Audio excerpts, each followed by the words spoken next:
1947 ಭಾರತದ ಇತಿಹಾಸದಲ್ಲಿ ಅತ್ಯಂತ ಮಹತ್ವದ ವರ್ಷ. ಈ ವರ್ಷದಲ್ಲಿ ಬ್ರಿಟಿಷರ ಆಡಳಿತ ಅಂತ್ಯಗೊಂಡಿತು ಮತ್ತು ಭಾರತಕ್ಕೆ ಸ್ವಾತಂತ್ರ್ಯ ದೊರೆಯಿತು. ಆದರೆ ಅದೇ ಸಮಯದಲ್ಲಿ ಲಕ್ಷಾಂತರ ಜನರ ಜೀವನವನ್ನು ಸದಾಕಾಲಕ್ಕೆ ಬದಲಿಸಿದ ಒಂದು ದುಃಖಕರ ಘಟನೆ ನಡೆಯಿತು. ಒಂದು ದೇಶ, ಒಂದು ಜನತೆ. ಆದರೆ ಕೆಲವೇ ದಿನಗಳಲ್ಲಿ ಆ ದೇಶ 2 ಭಾಗಗಳಾಗಿ ವಿಭಜಿಸಲಾಯಿತು. ಈ ಘಟನೆಯನ್ನು ಇತಿಹಾಸದಲ್ಲಿ ಪಾರ್ಟಿಷನ್ ಆಫ್ ಇಂಡಿಯಾ ಎಂದು ಕರೆಯಲಾಗುತ್ತದೆ. ಬ್ರಿಟಿಷರ ಆಡಳಿತದಲ್ಲಿ ಭಾರತ ಹಲವು ವರ್ಷಗಳ ಕಾಲ ಇದ್ದಿತು. ಸ್ವಾತಂತ್ರ್ಯ ಪಡೆಯಲು ದೇಶದಾದ್ಯಂತ ದೊಡ್ಡ ಹೋರಾಟ ನಡೆಯುತ್ತಿತ್ತು. ಆ ಸಮಯದಲ್ಲಿ 2 ಪ್ರಮುಖ ರಾಜಕೀಯ ಸಂಘಟನೆಗಳು ರಾಜಕೀಯದ ಕೇಂದ್ರದಲ್ಲಿದ್ದವು. ಒಂದು ಇಂಡಿಯನ್ ನ್ಯಾಷನಲ್ ಕಾಂಗ್ರೆಸ್, ಮತ್ತೊಂದು all India Muslim league. Muslim league ನಾಯಕ ಮುಹಮ್ಮದ್ ಅಲಿ ಜಿನ್ನಾ ಮುಸ್ಲಿಮರಿಗೆ ಪ್ರತ್ಯೇಕ ದೇಶ ಬೇಕೆಂದು ಒತ್ತಾಯಿಸಿದರು. ಇನ್ನೊಂದೆಡೆ ಮಹಾತ್ಮ ಗಾಂಧಿ ಮತ್ತು ಜವಾಹರ್ಲಾಲ್ ನೆಹರು ಒಗ್ಗಟ್ಟಿನ ಭಾರತವನ್ನು ಬಯಸಿದರು. ಆದರೆ ಕಾಲಕ್ರಮೇಣ ಧಾರ್ಮಿಕ ಉದ್ವಿಗ್ನತೆ ಹೆಚ್ಚುತ್ತಲೇ ಹೋಯಿತು. 1947ರಲ್ಲಿ ಬ್ರಿಟಿಷ್ ಸರ್ಕಾರ ಭಾರತವನ್ನು ತೊರೆಯಲು ನಿರ್ಧರಿಸಿತು. ಆ ಸಮಯದಲ್ಲಿ ಭಾರತದ ಕೊನೆಯ ವೈಸರಾಯ್ ಆಗಿದ್ದವರು ಲಾರ್ಡ್ ಲೂಯಿಸ್ ಮೌಂಟ್ ಬ್ಯಾಟನ್. ಅವರು ಭಾರತವನ್ನು ವಿಭಜಿಸುವ ಯೋಜನೆಯನ್ನು ಘೋಷಿಸಿದರು. ಆ ಯೋಜನೆಯ ಪ್ರಕಾರ ದೇಶವನ್ನು 2 ರಾಷ್ಟ್ರಗಳಾಗಿ ವಿಭಜಿಸಲಾಯಿತು. ಒಂದು ಇಂಡಿಯಾ, ಮತ್ತೊಂದು ಪಾಕಿಸ್ತಾನ. 1947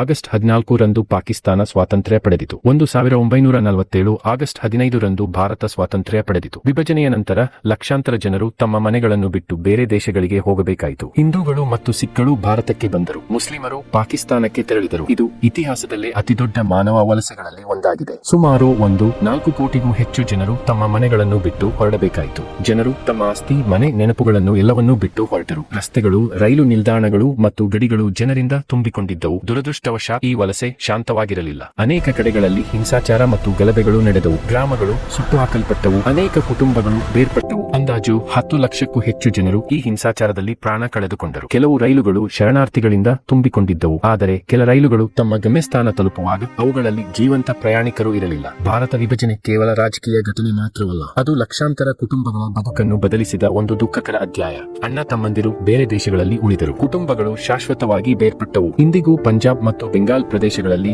ಆ ನೆನಪುಗಳು ಜೀವಂತವಾಗಿವೆ. ಇತಿಹಾಸವನ್ನು ನೆನಪಿಸಿಕೊಳ್ಳುವುದು ಬಹಳ ಮುಖ್ಯ, ಏಕೆಂದರೆ ಅದು ನಮಗೆ ಒಂದು ಪಾಠವನ್ನು ನೀಡುತ್ತದೆ. ಧರ್ಮ, ಭಾಷೆ, ಜಾತಿ ಬೇರೆ ಬೇರೆ ಇರಬಹುದು, ಆದರೆ ಮಾನವೀಯತೆ ನಮ್ಮನ್ನು ಒಂದಾಗಿ ಇಡುತ್ತದೆ.